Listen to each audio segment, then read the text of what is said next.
नमस्कार, आप देख रहे हैं बिग डिबेट और मैं हूं आपके साथ अनन्या चतुर्वेदी। और चलेंगे आज के मुद्दे की ओर, जहां मध्य प्रदेश के छिंदवाड़ा में संदिग्ध कफ सिरप पीने से अब तक 9 बच्चों की मौत हो चुकी है। इन मामलों ने स्वास्थ्य विभाग और साथ ही स्वास्थ्य व्यवस्था और दवा निगरानी पर गंभीर सवाल खड़े कर दिए हैं। शुरुआती जांच में कफ सिरप में हानिकारक रसायन यानी कि डीईजी की आशंका जताई गई है। केंद्र और राज्य की टीमों ने मौके पर पहुंचकर नमूने भी लिए। जांच रिपोर्ट आने तक 2 ब्रांडों की बिक्री पर रोक लगा दी गई है। वहीं स्वास्थ्य मंत्री पर बिना जांच क्लीन चिट देने का भी आरोप लगा है। और इधर परिजन न्याय और जिम्मेदारों पर कार्रवाई की मांग कर रहे हैं। किसने क्या कहा, सुनवाते हैं आपको। सर वो 14 महीने का था और उसको सर्दी खांसी जुकाम था और थोड़ा बुखार था हल्का। तो उसको 17 तारीख को था, तो 18 को लेके गया था वो सोनी सर के पास। तो उनने इलाज किया, फिर लेके आ गया था हम लोग वापस। लाने के बाद ठीक हो गया। तो ठीक होने के बाद ऐसे ही 2-3 दिन रहा और फिर अचानक संडास बाथरूम बंद हो गया। फिर 27 तारीख को लेकर गया उन्हीं के पास। तो उनने देखा, रिपेयर कर दिया छिंदवाड़ा रिपेयर करने के बाद 2-3 दिन रहा छिंदवाड़ा।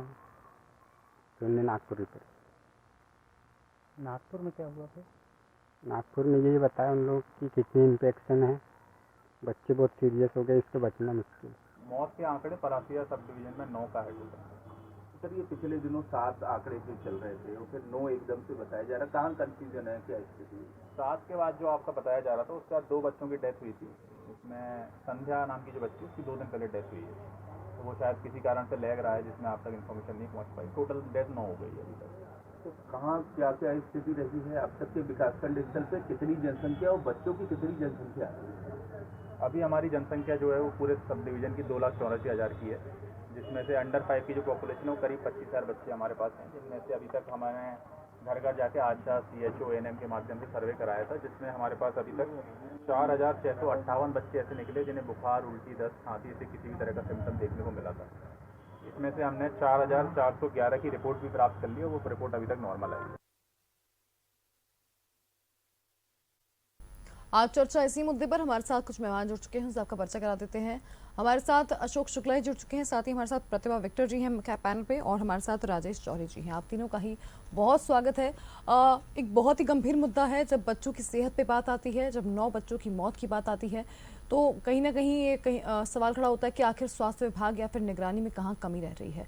सबसे पहला सवाल मेरा यहाँ पे प्रतिभा जी आपसे रहेगा कि विपक्ष के नाते आपने कई सवाल खड़े किए हैं। आपका कहना यह है कि जो जिम्मेदार है उन्हें क्लीन चिट दे दी गई है, आखिर ऐसा क्यों?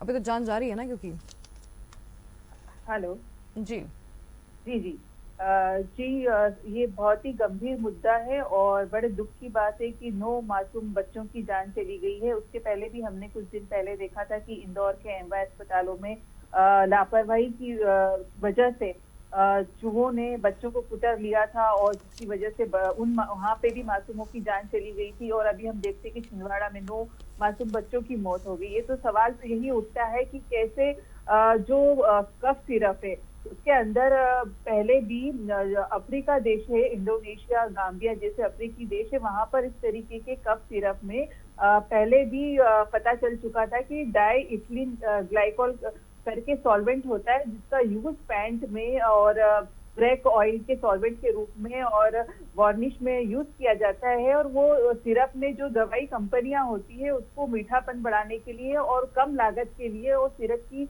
मात्रा को बढ़ाने के लिए उसको यूज करते हैं।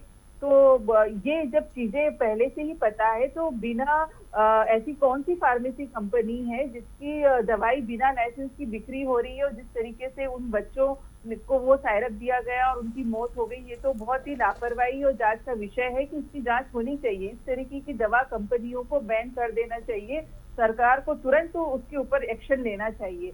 जबकि हम देख रहे हैं कि अभी मैंने सुना है कि बच्चों को उल्टी और डिहाइड्रेशन, पेट दर्द की शिकायतें मिली है, तो ये सब शिकायतें मिली हैं, क्योंकि ये सायरप पीने के बाद ये शिकायतें प्रारंभ में आती हैं, उसके बाद बच्चों को 2-3 दिन बाद यूरिन जाना बंद हो जाता है। तो ऐसी चीजें छिंदवाड़ा में हुई है कि पहले उनमें उल्टी हुआ, पेट दर्द हुआ, डिहाइड्रेशन हुआ, बाद में उनको आगे नागपुर वगैरह रेफर किया गया, जहां उन्हें यूरिन आना बंद हो गया। तो ये साफ साफ जाहिर है कि उनकी किडनी फेल हो गई। तो किडनी फेल होने की वजह से इन बच्चों को मौत हुई है। तो ये साफ जाहिर होता है कि इस सिरप के अंदर ये जो DEG है, डाई इथिलीन ग्लाइकोल, ये मिला हुआ था।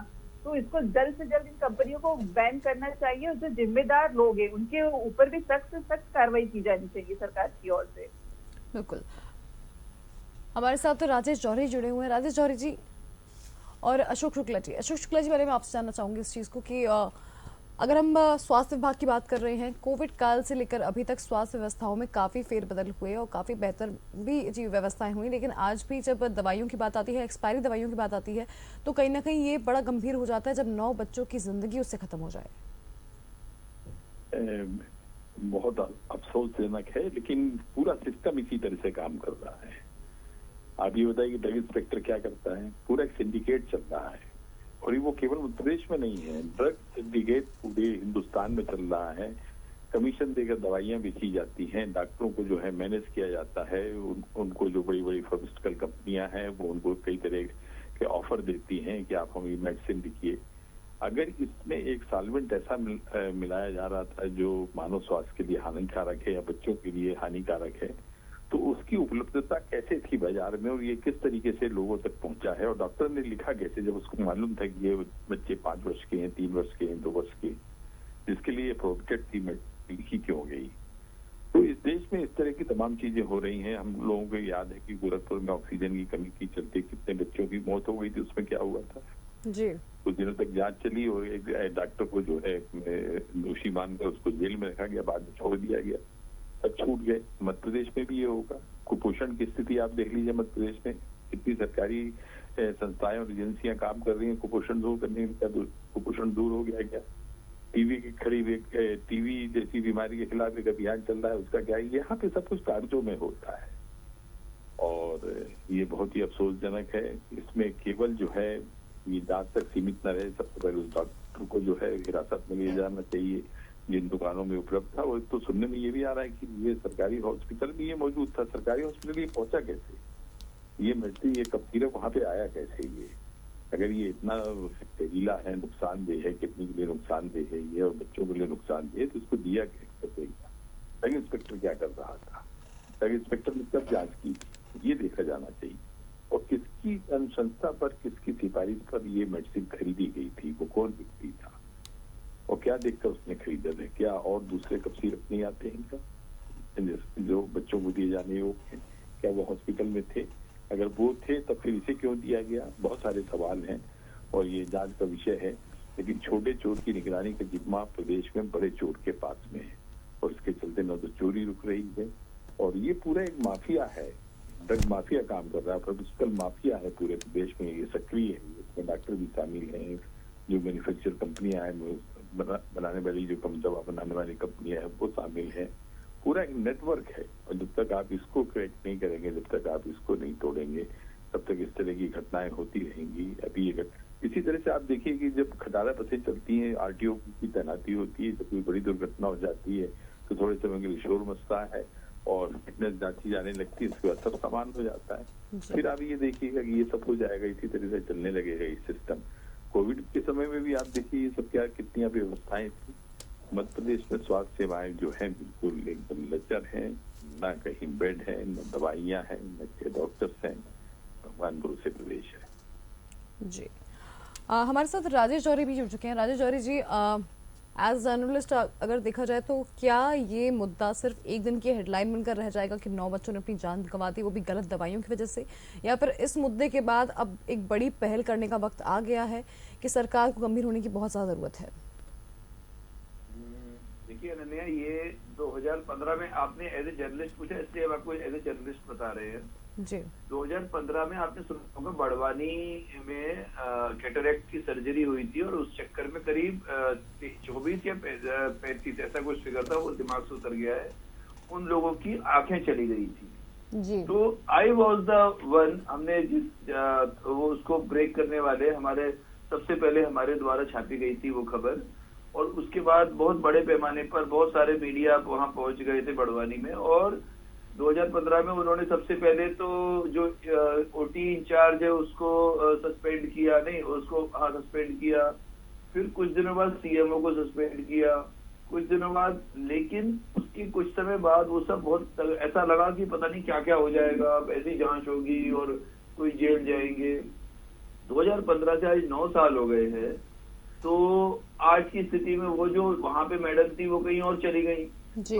वो जहां थी उसी पोजीशन पे सेम कैपेसिटी में कहीं और चली गई। जो डॉक्टर्स थे वो एक उसमें से वहीं काम कर रहे हैं और बाकी सब दूसरे जिलों में चले गए। मुद्दा ये है कि अगर 24 भी है, 24 की आंखें गई हैं, उसके बदले में उसमें एक दो डॉक्टर जेल क्यों नहीं गए? एक दो जो उसमें भी यही हुआ था, जैसे कफ सिरप का यहाँ का हुआ है अपना छिंदवाड़ा का, वैसे ही उसमें जो वो जो ड्रॉप्स आए थे, जो आंखों में डालने वाली जो दवाई थी, इंजेक्शन थे, उस दवाई में कंटेमिनेशन था और पीतमपुर की बनी हुई थी। अब एक बात और है इसमें इंटरेस्टिंग बात, उस घटना को यहाँ याद दिलाना इसलिए जरूरी है, पीतमपुर में वो जो कंपनी जिसने बनाई थी क्या वो जेल में है? क्या नहीं है। 24 लोगों की जान चली गई, सॉरी आंख चली गई, और जान जाने से कम नहीं होता है आंख जाना। तो आज वो लोग ना तो पीतमपुर में उस फैक्ट्री वाले को कोई फर्क पड़ा, ना उन अधिकारियों को फर्क पड़ा। तो कुछ दिन मीडिया की सुर्खियां रही और सबको लगा सस्पेंड हो गए, पता नहीं क्या हो जाएगा, लेकिन कुछ नहीं हुआ।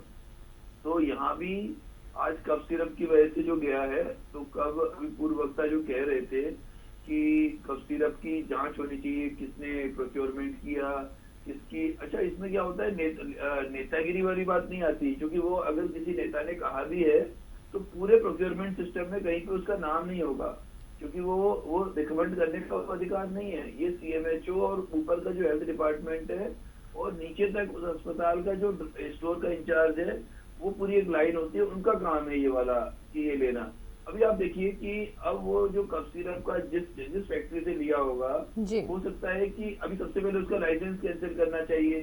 अगर जांच में आ जाए कि उस कफ सिरप की वजह से गई है, तो वो जो कल्पेबल होमिसाइड का जो की धारा होती है, जो 304 थी पहले 304A, अब या 304 लगनी चाहिए, 304 भी नहीं, 304 ए नहीं लगनी चाहिए, 304 लगनी चाहिए। मतलब जानबूझकर आपने मानव वध, आपराधिक मानव वध के लिए, तो उसकी जो भी बीएनएस की धारा है वो लगनी चाहिए। लेकिन आई एम श्योर कि ऐसा कुछ भी नहीं होने वाला है अनन्या। फिर से ये बच्चों की जान चली गई। आप देखिए वो जो कपिल था, जो डॉक्टर कपिल गोरखपुर में जो बच्चों की जान गई थी, बाद में पॉलिटिक्स में बहुत बड़ा आदमी बन गया।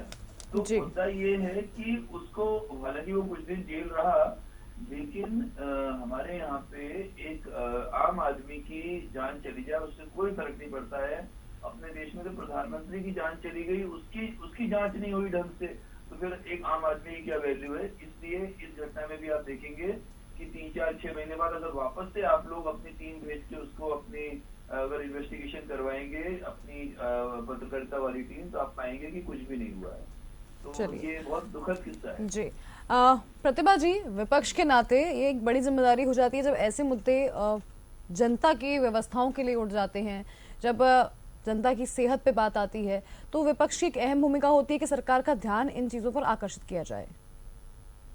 जी अनन्या जी, बिल्कुल हम विपक्ष की भूमिका बिल्कुल बखूबी निभा रहे हैं और आगे भी इस आवाज को, जैसे कि और भी घटनाएं मैंने सुनी है अभी बड़वानी की, और हम कोविड काल को भी देखते हैं, इंदौर में बच्चे की जो घटना हुई है, चूहों काटने से जो मौत हुई है। तो इस तरीके से मध्य प्रदेश में लगातार स्वास्थ्य सुविधाएं और जिस तरीके से अस्पतालों में लापरवाही हो रही है, तो ये तो बहुत ज्यादा चिंता का विषय है। इसमें हम एक राजनीतिक पार्टी के रूप में, विपक्ष के रूप में तो आवाज उठाएंगे ही, परंतु हम सबकी जिम्मेदारी बनती है कि इस और जनता का भी ध्यान आकर्षण किया जाए सरकार के साथ साथ में, क्योंकि ये मासूम बच्चों का और हमारे प्रदेश के भविष्य की जीवन की बात है। और किस तरीके से इस त्योहार के मौसम जो अवसर था, यहाँ पर जो माँ लोग हैं उनकी गोद उजड़ गई, तो ये दुख तो हम उनसे क्या ही बांट पाएंगे। ये दुख तो वो स्वयं जानती है किस तरीके से उनकी गोद खाली हो गई है। तो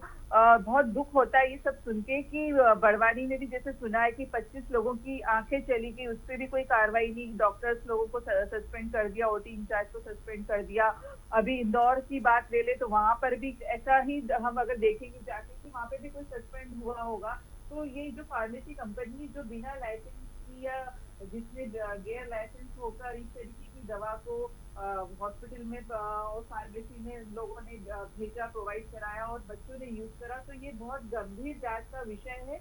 न केवल सस्पेंड करने से काम चलेगा डॉक्टर्स या फार्मेसी कंपनी को बैन करने से, यहाँ पर तो सख्त कानून व्यवस्था होनी चाहिए और जो दोषी है, चाहे वो कंपनी हो, चाहे डॉक्टर्स हो, चाहे वो अस्पताल के संचालक हो, उनको जेल तो होनी चाहिए, ताकि इस तरीके की जो लापरवाही है आगे से स्वास्थ्य सुविधाओं में, अस्पतालों में इस तरीके की लापरवाही नहीं हो, अपने फायदे के लिए न केवल मासूमों के साथ, जानों के साथ खेला जाए। ये तो बहुत चिंता का विषय है और मतलब क्या कहूँ मैं आपको कि सरकार को इसके ऊपर बहुत ज्यादा ध्यान देने की आवश्यकता है। बिल्कुल। इसी बात को लेकर मैं अशोक जी आपके पास आना चाहूंगी कि अशोक शुक्ला जी, अगर हम देखें तो सेट एन एग्जाम्पल एक बड़ी चीज़ होती है और सरकार अगर ऐसा करती है तो कहीं ना कहीं विभाग में भी इस चीज़ को लेकर सजगता आती है, एक सुशासन आता है। इस पूरे मामले में जांच कहाँ होनी चाहिए थी, किसकी गलती है? सरकार पे सीधा आरोप लगाने से पहले हम जान लेते हैं कि यहाँ पे जो बीच की कड़ियां हैं उनमें भी बड़ी गलतियां होती हैं। झोलाछाप डॉक्टरों की संख्या लगातार बढ़ रही है, ऐसे में गांव खेड़ा हो या फिर शहर हो, ये हर जगह पाए जाते हैं और ये जो है इस पे रोक लगाना जरूरी हो गया है। जब आपके यहाँ स्वास्थ्य सेवाएं उस तरह से नहीं है, जनअपेक्षाओं के मुताबिक नहीं है, तो फिर झोलाछाप जैसे लोगों को मौका मिल जाता है। हमारे यहाँ चिकित्सा की कितनी पद्धतियां चल रही हैं। अगर कोई ऐसा व्यक्ति जो MBBS नहीं है, जिसने मेडिकल की पढ़ाई नहीं की है, अगर वो एलोपैथिक दवाएं लिखता है तो हम लोग उसको कहते हैं वो झोलाछाप है। लेकिन और भी दूसरी चिकित्सीय पद्धति आप देखिए, जैसे होम्योपैथी है, उसमें भी लोग जाते हैं, ट्रीटमेंट में जाते हैं, नहीं पता है कि होम्योपैथिक की ये दवा जो है उसके साइड इफेक्ट्स क्या है। तो इस देश में तो बड़ी परिस्थिति है, अभी हम लोग बहुत शिक्षित नहीं है उस तरह से, जिस तरह से हम लोग एजुकेट होना चाहिए। स्वास्थ्य के प्रति हम लोग अभी उतने जागरूक भी नहीं है। ये पूरे सिस्टम को आप देखिए ना, मध्य प्रदेश में आप टोटल देखिए ना, अस्पतालों की स्थिति क्या है। अगर अस्पताल है तो डॉक्टर नहीं है, गांव में जो सामुदायिक केंद्र के लिए वहां भी कुछ नहीं है। अभी मैं आज आपको एक किस्सा बता रहा हूँ सिंगरौली का, वहां पे एक डॉक्टर को 1,20,000 रुपए की रिश्वत देते हुए लोकायुक्त की टीम ने पकड़ा है। सर्वदर्श की घटनाएं होती हैं तो आपको विनम नहीं मिलेगा, आपको फ्रिज नहीं मिलेंगे। अभी सतना के बहुत सारे सामुदायिक और हॉस्पिटल की एक रिपोर्ट आई थी जहाँ पे बिजली का कनेक्शन नहीं, नेताओं के बंगले भले आबाद हो, स्कूलों की बिल्डिंगें जर्जर है, अस्पताल की बिल्डिंग जर्जर है। इस देश में जो कुछ भी है वो नेताओं के लिए, नेताओं के लिए बहुत अच्छी दवा मिल जाएगी, नेताओं के लिए बहुत अच्छे डॉक्टर मिल जाएंगे, स्वास्थ्य सेवाएं मिल जाएंगी, कुछ अधिकारियों को भी ये सुविधा प्राप्त है। आम आदमी की कहाँ कोई पूछे, एम्बुलेंस मिलता नहीं है, लोग मोटरसाइकिल पे ले जा रहे हैं, वो ले जा रहे हैं, शव वाहन नहीं मिलता है। तो बहुत ही बदतर स्थिति है प्रदेश में स्वास्थ्य सेवाओं की। केवल प्रदेश में क्या, मुझे लगता है कि पूरे हिंदुस्तान कहीं भी ऐसा नहीं जिसको आप एप्रिसिएट करेंगे। हाँ, यहाँ पे पूरा एक सिंडिकेट काम कर रहा है, सबका उद्देश्य है पैसा कमाना। और सरकार की ये अकेला विभाग नहीं है स्वास्थ्य विभाग, यहाँ से लापरवाही। नापतौल को देख लीजिए, वो क्या कर रहा है, वो सिर्फ पैसे की कमाई कर रहा है। RTO को देख लीजिए, वो क्या कर रहा है, वो सिर्फ पैसे की कमाई की। प्रदेश में जितने भी नियम कायदे कानून बने हैं वो केवल घूस खाने के लिए बने हैं। सिस्टम को ठीक करने के लिए यहाँ पर कोई काम ही नहीं कर रहा है कोई। और अभी भी ये जो जांच हो रही है, इसमें जब तक आप जनता के लोगों को इसमें आप नहीं शामिल करेंगे, ये जांच जो है ये कागजी जांच होगी, एक अधिकारी दूसरे अधिकारी को बचाने की कोशिश करता है। और इस तरह से नीचे का सिस्टम करेक्ट, मैं आपसे फिर दोबारा रिपीट कर रहा हूँ, 2 शब्दों में पूरी बात कह रहा हूँ। छोटे चोर की निगरानी का डिब्बा बड़े चोर के पास में है। पटवारी क्या करता है ये कौन देखेगा? तहसीलदार जो करता है उसके बारे में डिप्टी कलेक्टर और कलेक्टर को पता है। कलेक्टर जो कुछ कर रहा है जिले में बैठ के उसके बारे में कमिश्नर जानता है। कमिश्नर जो करता है वो मंत्री जी को पता है, और मंत्री जी जो कर रहे हैं वो मंत्री को पता है। सब एक दूसरे का पंचायत से सब आग बंद करके बैठे हुए हैं। सबका एक मकसद है, केवल पैसा कमाओ, कहीं से भी आए पैसा आए, पत्ते मर जाए। देश में आबादी बहुत ज्यादा है, हमारे देश में एक बचत नीति चलती है, जो चीज ज्यादा होती है उसकी कोई परवाह नहीं करता है। इस देश में आबादी लोग बीमारी से मर जाए, दाग से मर जाए, गाड़ी से मर जाए, जैसे मरते हो वैसे मर जाए, गिर के नहीं मरना चाहिए जो उनको हेलमेट रखना। चित्र व्यवस्था है देश में, तो ये तो सब चल ही रहा है। और ये जांच कहाँ तक पहुंचेगी, इसमें आप जनता के लोगों को शामिल कीजिए। कम से कम निगरानी का जनता तो जनता के पास होना चाहिए। बिल्कुल। आप जांच कर रहे हो उसमें जनता के 2 लोग या 3 लोग, ये विधायक और मंत्री नहीं, निष्पक्ष जनता के बीच से आप 2 लोगों को रखिए, दोषी लोग सामने भी आएंगे, उनको सजा भी मिलेगी। लेकिन अगर जांच का जिम्मा केवल सरकारी लोगों के पास होगा तो कहीं कुछ नहीं होने वाला है। इस तरीके से सैकड़ों जांचें जी। राजेश जौहरी जी, मैं आपके पास आना चाहूंगी इस सवाल को लेकर कि सेट एन एग्जाम्पल बहुत इंपॉर्टेंट होता है, और बच्चों की बात हो, चाहे वो कोई भी जिंदगी हो, हर जिंदगी की अपनी कीमत होती है, लेकिन इस तरह की जब हादसे होते हैं तो कहीं ना कहीं सवाल उठता है कि आखिर ब्यूरोक्रेसी की वजह से ये हो रहा है, मिली भगत की वजह से हो रहा है, इसके पीछे झोला छाप डॉक्टर हैं, या फिर व्यवस्थाएं इतनी चरमरा चुकी हैं कि अब इन हादसों को भी सरकार गंभीरता से नहीं ले रही है। देखिए, मैंने पूरा लोग ना सिर्फ लीडरशिप को, पॉलिटिक्स को जिम्मेदार मानते हैं, जबकि स्थिति ये है कि पिछले करीब 70-75 सालों में जो स्थितियां हो गई हैं अपने देश में, भ्रष्टाचार का जो कमीशन रहता है उसको शिष्टाचार माना जाता है।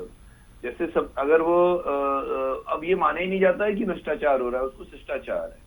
तो एक बात ये है कि ब्यूरोक्रेसी का एक आप उदाहरण समझिए कि पिछले 9 महीने से कम 8 या 10 इम्पोर्टेंट दवाइयां सरकारी अस्पतालों में नहीं है मध्य प्रदेश के।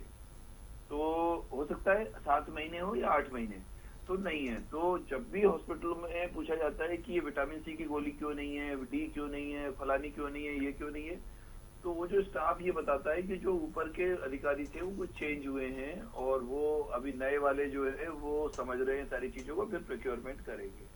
अब आप बताइए, क्या कि ये कोई राजशाही परंपरा है क्या कि राजा बदल गया, अब नया राजा जो है वो अपने हिसाब से?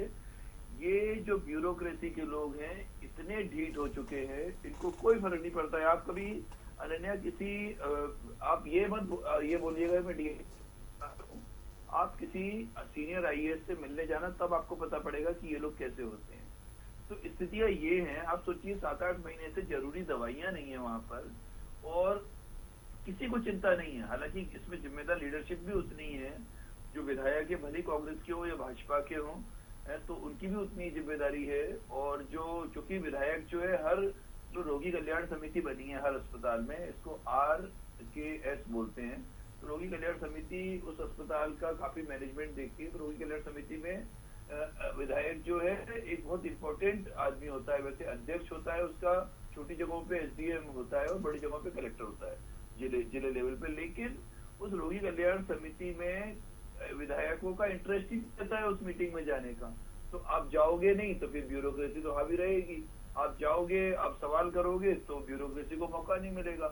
स्थितियां ये है कि आप सोचिए जरूरी दवाइयां नहीं है और किसी को चिंता नहीं, तो सवाल ये, अच्छा उसमें सिर्फ बीजेपी के विधायक जिम्मेदार नहीं है, कांग्रेस के भी विधायक है।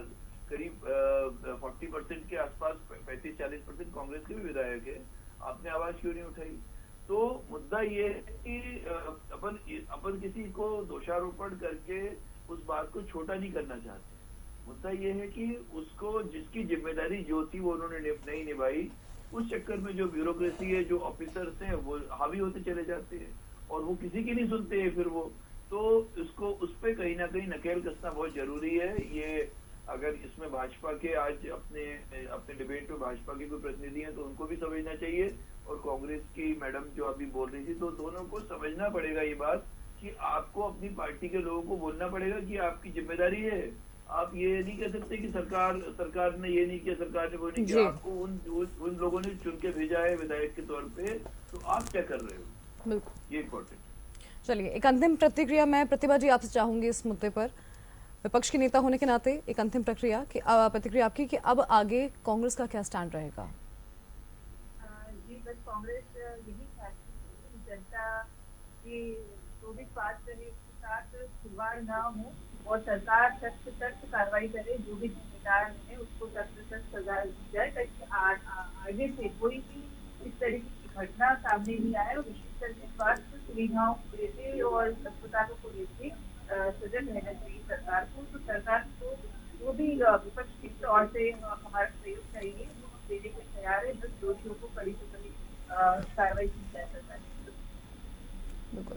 चलिए, समय का अभाव है, चर्चा को ही विराम देते हैं। बहुत शुक्रिया अशोक शुक्ला जी, राजेश जौहरी जी और प्रतिभा जी आपका हमारे साथ जुड़ने के लिए, और इस चर्चा को ही विराम देते हैं। बहुत शुक्रिया इस पैनल पर अपनी बात रखने के लिए। बहुत मजबूती से आप सबने अपनी बात रखी, और जाहिर सी बात है कि एक बहुत ही गंभीर मामला है जहाँ सिर्फ गलत कप सिरप पीने से 9 बच्चों की जान चली गई। बता दें आपको, ये आंकड़ा बढ़ भी रहा है, जहाँ पर लगातार खबर भी ये भी आ रही है कि शायद 11 बच्चे जो है इससे इन्फेक्टेड हैं बेबी, और अभी भी उनका इलाज जारी है। ऐसे में अब एक बड़ी जांच जो है वो यहाँ पर इसकी मांग उठ रही है। जांच मामले में जारी है, लेकिन कहीं ना कहीं अब विपक्ष और आम परिजनों की ये मांग है, पीड़ित परिवार की ये मांग है कि इस मुद्दे को लेकर जो है गहनता से जांच की जाए, जो एक्चुअल में जिम्मेदार है उन पर कार्रवाई हो। अब देखना ये होगा कि सरकार का या प्रशासन का अगला स्टेप क्या होता है। फिलहाल बिग डिबेट में इतना ही। आप देखते रहिए DNN न्यूज़। नमस्कार।